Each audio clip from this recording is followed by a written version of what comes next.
Well, the pay gap between Canada's top CEOs and the average worker continues to grow. A new Canadian Centre for Policy Alternatives report says 100 of Canada's highest paid CEOs made an average of $16.2 million in 2024.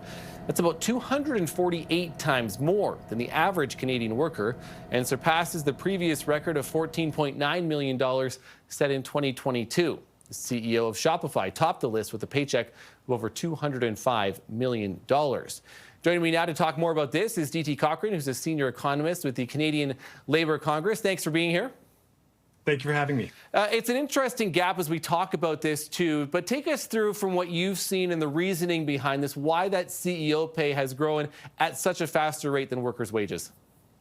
The simple answer is power. Most economists claim that our salaries are determined by our productivity. There's no evidence for this. They simply assert it. But that would mean that the top paid CEO was more productive than 3,000 average Canadian workers. And I think those workers would be right to laugh at that. It would be funny if it weren't so outrageous. The reality is power. These CEOs have bargaining power, and the average Canadian worker does not. And so I guess when you watch this gap continue to grow, you know, for the average workers, and there's so many Canadians that might be watching or listening at different points, is there anything in their power to be doing anything about it? You talk about that bargaining power or otherwise, or what can they be doing, you know, to try to be making more money themselves? Well, one of the best things that workers can do is join a union.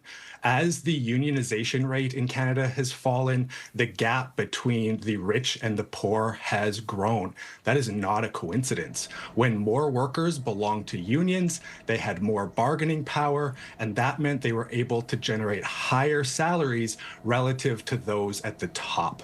The decline in the union density rate has really been of greatest benefit to CEOs, executives, and the ultra wealthy that own these big corporations. Yeah, I understand your point, but I'll push back a little bit on the fact that, you know, and some detractors might say that the CEOs and the people at the top of these biggest companies in this country, you know, the responsibility that is placed on their shoulders in order to continue to move these companies along, in order to continue to push the Canadian economy, you know, that some of them deserve that compensation, and they are doing and maybe have been founders or otherwise of these businesses. How do you respond to that? I don't want to overlook the average workers in particular either, but at the top, the amount of, again, of responsibility for them and what they take on, and that it's deserved compensation. In as much as many of these people have a lot of talent, sure, they deserve high salaries, but what would the average person think is a reasonable high salary? I would suggest that there are many teachers, many nurses, many construction workers who have the skills to do what a lot of these CEOs do, and they would happily do it for a fraction of that pay.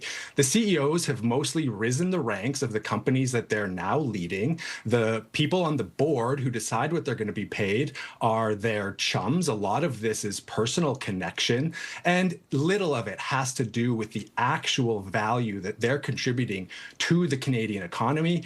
And since a lot of their work is actually advocating for laws that are in the interest of the corporation rather than Canadians, I would suggest that a lot of their work, although it benefits their company, is against the interest of Canadians. DT Cochrane, senior economist with the Canadian Labour Congress. Thanks so much for this. Appreciate it. Thanks, Matt.